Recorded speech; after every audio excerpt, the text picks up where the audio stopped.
आज जवळपास 20 राज्याचे राज्यप्रमुख आजच्या राष्ट्रीय कार्यकारिणीच्या बैठकीमध्ये आले होते आणि त्यामध्ये त्यांचा आढावा घेण्यासंदर्भात, त्यांच्याशी चर्चा करण्यासंदर्भात एक महत्त्वाची बैठक या ठिकाणी आयोजित केली होती आणि त्यांनी देखील त्या राज्यामध्ये शिवसेना पक्षाची जी काही लोकांमधून मागणी जी होते आहे त्याच्याबद्दल देखील चर्चा केली, काही मुद्द्यांवर चर्चा केली, शिवसेना वाढीसंदर्भात चर्चा झाली, त्याचबरोबर सदस्य नोंदणीबद्दल चर्चा झाली, स्थानिक मुद्द्यांवर चर्चा झाली, त्याचबरोबर पदाधिकारी यांच्या नेमणुकांबद्दल चर्चा झाली आणि अनेक विषयांवर या बैठकीमध्ये चर्चा झालेली आहे आणि नक्कीच यामधून त्या राज्यांमध्ये शिवसेना मोठ्या प्रमाणामध्ये लोकांचीच मागणी आहे की शिवसेना या राज्यांमध्ये वाढली पाहिजे आणि लोकांना शिवसेनेच्या माध्यमातून न्याय देखील मिळाला पाहिजे. त्यामुळे अशा प्रकारची बैठक महत्त्वाची, त्यांची गेल्या अनेक महिन्यांपासूनची मागणी होती की एकत्र बैठक व्हावी आणि ती आज बैठक झालेली आहे. सर, या राज्यामध्ये आगामी काळात पुढच्या वर्षी 7 राज्यात निवडणुका होत आहेत. त्या राज्यामध्ये भाजप हा प्रमुख पक्ष आहे. उत्तर प्रदेश असो, उत्तराखंड असो, पंजाब असो, तर त्यांच्या सोबत तुम्ही निवडणूक लढणार? तुम्हाला किती जागा दिल्या जातील की तुम्ही विरोधात निवडणूक लढणार? नाही, आता ते निवडणुकीला वेळ आहे आणि या बाबतीमध्ये देखील आमची युती आहे. भारतीय जनता पक्षाबरोबर आमचं NDAचं सरकार आहे केंद्रामध्ये आणि त्यामुळे यावर NDAचं सरकार जसं केंद्रात आहे तसंच युतीची सत्ता इतर राज्यात देखील आली पाहिजे. त्याबद्दल त्या वेळेत चर्चाही होईल. आज दिल्लीमध्ये महत्त्वाची इंडिया आघाडीची बैठक जी आहे ती झालेली आहे आणि अनेक पक्ष सहभागी झाले होते. एकंदरीत मोदी कार्यकालामध्ये अर्थव्यवस्था आणि इतर मुद्द्यावर, शिक्षणाच्या मुद्द्यावर जे आहे इथून पुढे संघर्ष केला जाणार आहे. नाही, खरं म्हणजे आजची जी इंडिया आघाडी इंडिया पण ते इंडिया आघाडीमध्ये गेल्यानंतर बघा, जे प्रादेशिक पक्ष त्यामध्ये आप, TMC, RJD, DMK, UBT आणि NCP, शरद पवार हे निवडणुकीमधून गायब झाले, निवडणुकीमध्ये हरले, पराभव पत्करावा लागला आणि त्यामुळे मला वाटतं काँग्रेसचं जे काही भूमिका दिसते आहे की या प्रादेशिक पक्षांना कुठेतरी सोबत घेऊन यामधून त्या राज्यातून पराभव त्यांचा व्हावा किंवा ते ज्या पद्धतीने एकत्र घेऊन त्यांना संपवावं आणि मग एकच विरोधी पक्ष काँग्रेस, अशा प्रकारचं काही डावपेच आहे का त्यांचा, अशा प्रकारची या ठिकाणी संशय येतो आहे. आणि या इंडिया आघाडीमध्ये देखील आपण पाहिलं की आम आदमी पार्टी नव्हती, DMK नव्हती, त्याचबरोबर TVK नव्हती आणि काही लोक तर ह्या लोकांनी बहिष्कार घातला होता आणि काही लोक तर फेसबुकवर आले, फेसबुक लाईव्ह केला आणि स्वतःचं बोलले आणि दुसऱ्यांचा फेस न बघता निघून गेले. हे उद्धव ठाकरेबद्दल बोलताय सर तुम्ही? नाही, मला माहित नाही. सर, एकीकडे फेसबुक लाईव्हवर आणि ऑनलाईनवर ठाकरे अर्धवट सोडून गेले बैठक. या बैठकीमध्ये महत्त्वाचा निर्णय घेतलेला आहे. या बैठकीमध्ये मी सांगतो, या लोकांचा सगळा मॉरल तुटलेला आहे, डिमॉरलाइज झालेले आहेत आणि त्यामुळे हे गलित गात्र झालेलं इंडिया अलायन्स आहे. फक्त मोदी द्वेषाने हे एकत्र आलेले आहेत, मोदी द्वेषाने पछाडलेले आहेत आणि म्हणून जेव्हा तेव्हा उठता बसता त्यांना एकच प्रधानमंत्री मोदीजी दिसतात आणि त्यांच्यावर आरोप करत ते सुटतात. इथून पुढे एक महत्त्वाचा त्यांनी निर्णय घेतलेला आहे की दर 3 महिने त्यांना या देशाची प्रगती आवडत नाही. देशाची जी झालेली उन्नती आहे, देश पुढे चालला आहे, हे त्यांच्या पचनी पडत नाही. राहुल गांधी यांच्या नेतृत्वामध्ये देशभर आता बैठका घेतल्या जाणार अशा एनडीएच्या पुढची बैठक हैदराबादमध्ये केली जाणार. राहुल गांधीचं नेतृत्व जे आहे ते कितपत आणि अजून या एक राहुल बैठकीमध्ये- गांधींनी असं पण म्हटलंय की पुढच्या वर्षभरामध्ये नरेंद्र मोदी पंतप्रधान पदावर नसतील. माझं त्यांना एवढंच सांगणं आहे, विचारणं आहे की नरेंद्र मोदी साहेब तर 140 कोटी जनतेच्या भरोश्यावर, आशीर्वादावर 1 वर्ष नाही पुढचे कितीतरी वर्ष राहतील. परंतु राहुल गांधी जे बोलत आहेत की नरेंद्र मोदीजी 1 वर्षाने प्रधानमंत्री नसतील, त्या राहुल गांधींना मी सांगू इच्छितो, विचारू इच्छितो, तुम्ही 1 वर्ष तरी कन्सिस्टंटली सातत्याने देशात तरी राहून दाखवा, सातत्याने काम करून तर दाखवा. मला वाटतं पवारसाहेब पण त्यांच्याबद्दल बोललेले आहेत की त्यांच्या कामामध्ये सातत्य नाही. ममता दिदी पण बोललेले आहे त्यांच्या कामामध्ये सातत्य नाही. त्यामुळे त्यांनी पहिलं त्यांचं सातत्याने या देशामध्ये 1 वर्षभर तरी सातत्याने राहून दाखवा. ते नेहमी उठतात, मध्ये देशामध्ये प्रधानमंत्र्यांची बदनामी करतात, देशाच्या बाहेर गेल्यावर देखील प्रधानमंत्र्यांची बदनामी करतात.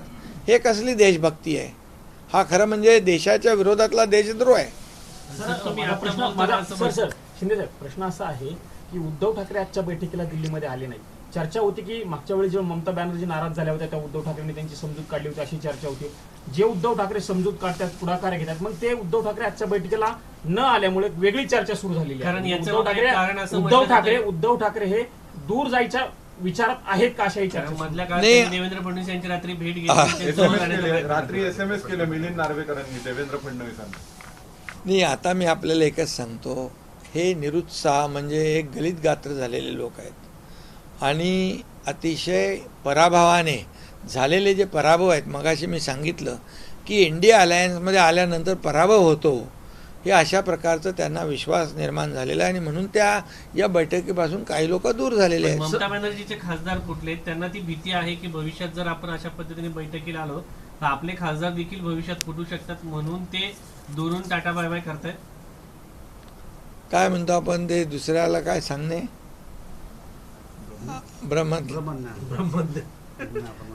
हा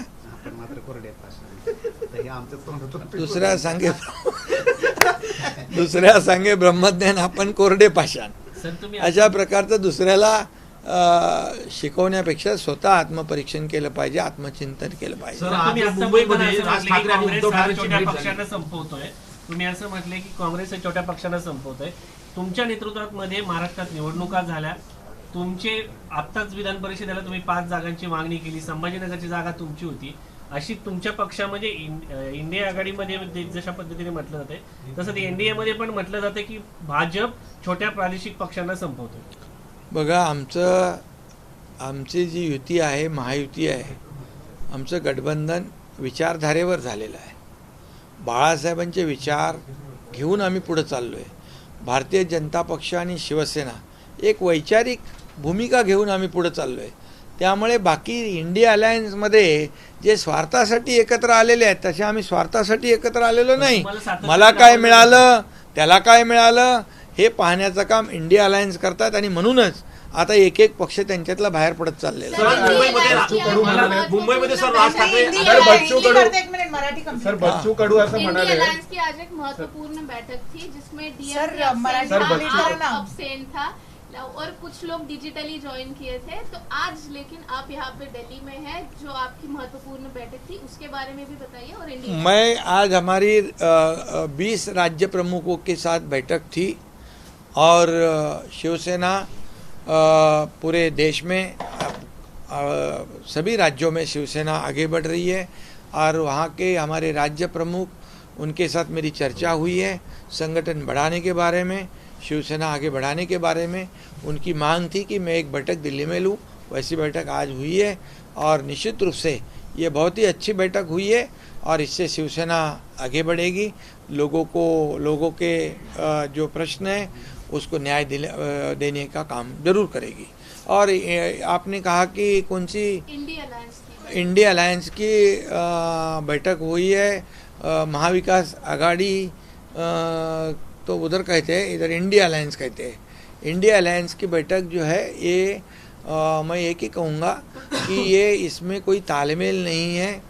और अभी जो इंडिया अलायंस में जो शामिल हुए थे उसमें से आप party, TMC party, RJD party, DMK party और UBT party, NCP, SP party, ये सब पार्टी पराजित हो गई है।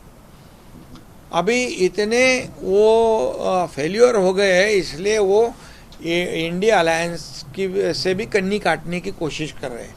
इसलिए आप भी नहीं आ गए, डीएमके भी नहीं आई, वो टीवी की भी नहीं आई, और कुछ लोग आए तो ऑनलाइन आ गए, फेसबुक लाइव आ गए, बोल के अपना फेस दिखा के गए, दूसरे का फेस बिना दे के चले गए। तो अभी ये काहे की इंडिया अलायंस है? ये इंडिया अलायंस नहीं, ये मॉरल टूटी हुई महाबिगाड़ी अलायंस है ये, मैं कहूँगा।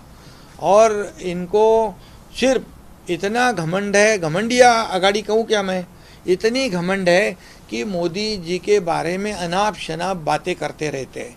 देश को आगे बढ़ाने का काम मोदी जी करते हैं, तो इनको ये हजम होता नहीं, और इसीलिए वो बार बार मोदी जी के ऊपर आरोप लगाते हैं। लेकिन मैं इतना ही कहूँगा, कांग्रेस ने 100 आरोप लगाए मोदी जी पर। आज कांग्रेस की परिस्थिति क्या है? आज कहाँ है कांग्रेस? और जितने आरोप मोदी जी पर लगाएंगे उतने ये खड्डे में जाएंगे। लोग इनको, जनता जो खड्डे में डालेगी, 140 करोड़ जनता मोदी जी के साथ में है, और मोदी जी के साथ में इसलिए पश्चिम बंगाल, आसाम में बड़े पैमाने पर एनडीए की जीत हो गई, भाजपा की जीत हो गई। ये लोगों ने उनको साथ दिया है। सर, मुंबईच्या संदर्भात एक हत्या, और एक इसमें अभी कहा कि राहुल गांधी कहे उन्होंने एक साल में नरेंद्र मोदी, ऐसा ही रवैया रहा तो नरेंद्र मोदी 1 साल में पंतप्रधान पद पर नहीं रहेंगे, ऐसा राहुल गांधी ने कहा। क्या मैं कहता हूं कि 2014 से पहले वाली बात देखो, कितने स्कैम हुए, कितने घोटाले हुए, 2G स्कैम, स्पेक्ट्रम घोटाले, चारा घोटाले, कोयला घोटाले, एक भी घोटाला बचा क्या? आज 2014 के बाद एक भी इल्ज़ाम लगाने की हिम्मत किसी ने की हुई है क्या मोदी जी पर? मोदी जी बेदाग है, इसलिए मोदी जी पर ये आरोप लगा रहे हैं। मैं इतना ही कहूँगा कि मोदी जी 1 साल नहीं, अगले कई साल प्रधानमंत्री रहेंगे, इस देश का नेतृत्व करेंगे, क्योंकि 140 करोड़ जनता उनके साथ है। मैं इतना ही कहूँगा, मैं इतना पूछना चाहता हूँ, जो आरोप लगा रहे राहुल गांधी जी, वो क्या 1 साल बराबरी, मतलब 1 साल कंटिन्यूस इस देश में रहेंगे? वो तो बीच बीच में उठ के प्रदेश जाते हैं, विदेश जाते हैं, वहाँ भी देश की बदनामी करते हैं, वहाँ भी मोदी जी की बदनामी करते हैं। तो ये तो उनके काम में कंसिस्टेंसी नहीं है। ये तो खुद शरद पवार जी ने कहा है, ममता दीदी ने भी कहा है। तो पहले तो उन्होंने आत्म परीक्षण करना चाहिए, आत्मचिंतन करना चाहिए मोदी जी पर आरोप लगाने से पहले। और मैं ये भी कहूँगा, देखिए ये मॉरल टूटे हुए लोग हैं, ये मोदी जी के से बहुत जलन है इनको, मोदी जी के काम से जलन है। देश के विकास को आगे बढ़ाने वाले प्रधानमंत्री मोदी जी, एक भी छुट्टी नहीं लेने वाले मोदी जी, इनसे जलते हैं लोग, ये जलन है। और ये जलन, ये उनको मैं कहूँगा कि ये जैसे कांग्रेस क्या कहती है, इंडिया अलायंस में आओ। अभी इंडिया अलायंस में आने के बाद आप पार्टी हार गई, टीएमसी पार्टी हार गई, आरजेडी पार्टी हार गई, डीएमके हार गई, यूबीटी हार गई, कितनी पार्टी हार गई। अभी ये सब पार्टियां इंडिया अलायंस से कन्नी काट रहे, भाग रहे। देखो आज आप पार्टी भी नहीं आई, डीएमके भी नहीं आई, टीवी की भी नहीं आई, यूबीटी भी नहीं आई। सर, मुंबईच्या संदर्भात एक अत्यंत तो ये जो है, ये आपको मैं बताऊंगा कि ये जो आरोप लगा रहे हैं, ये आरोप ये सरासर गलत है। और ये कितने भी एक साथ हो जाए, ये जनता ने उनको पहचान लिया है कि ये जनता के विरोधी लोग हैं।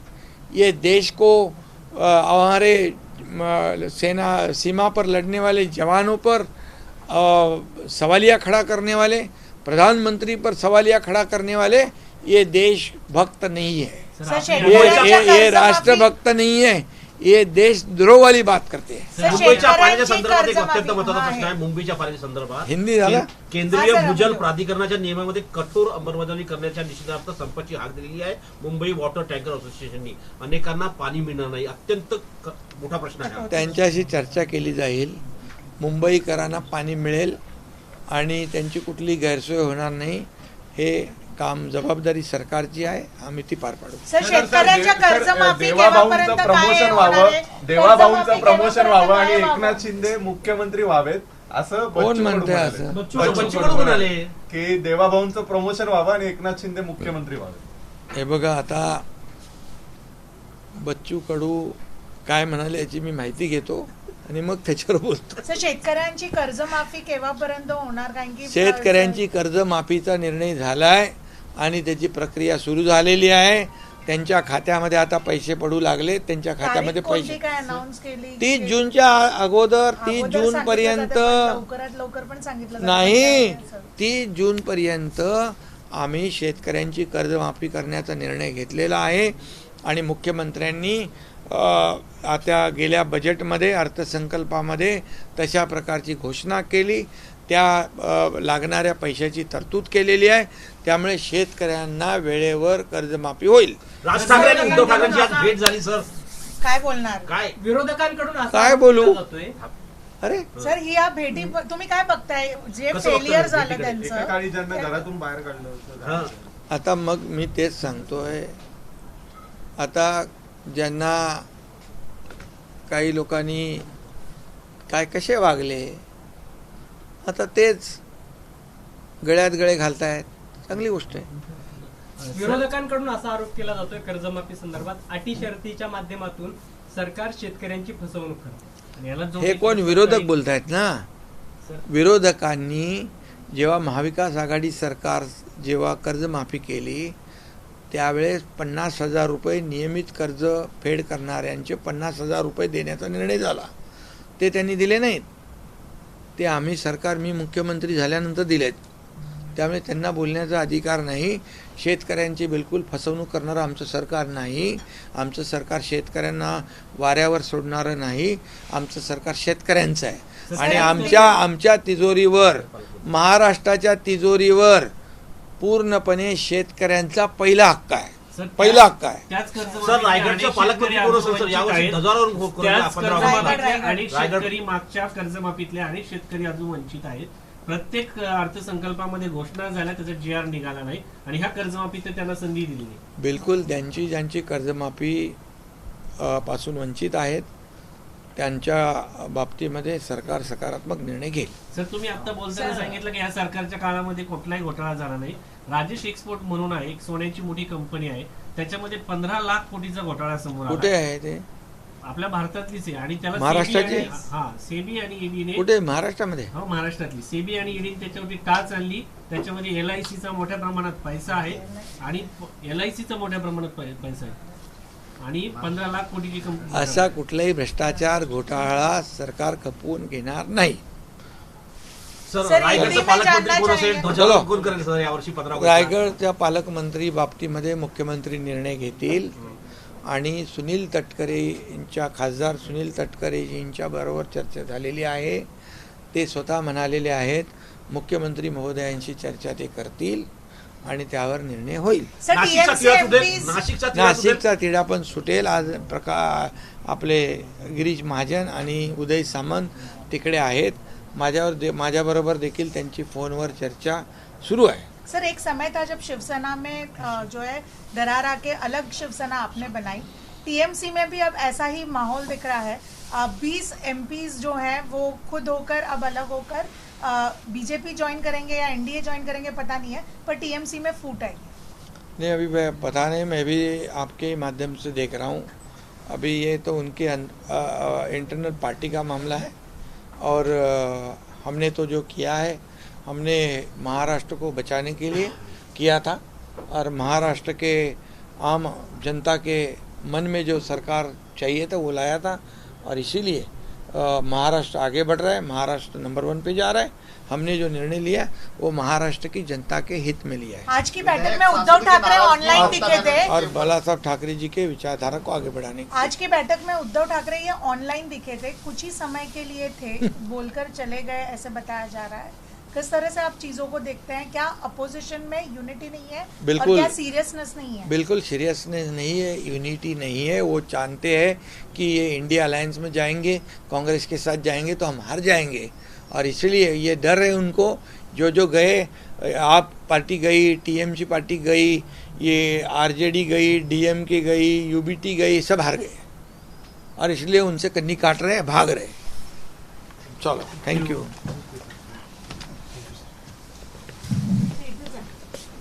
ठीक है।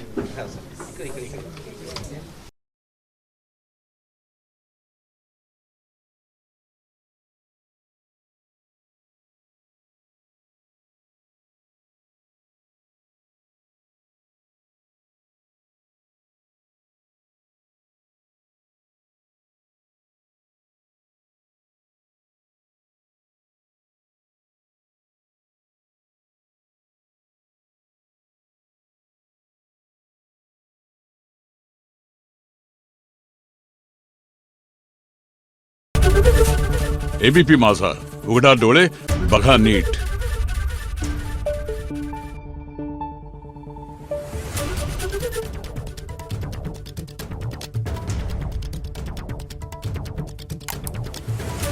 Thank you.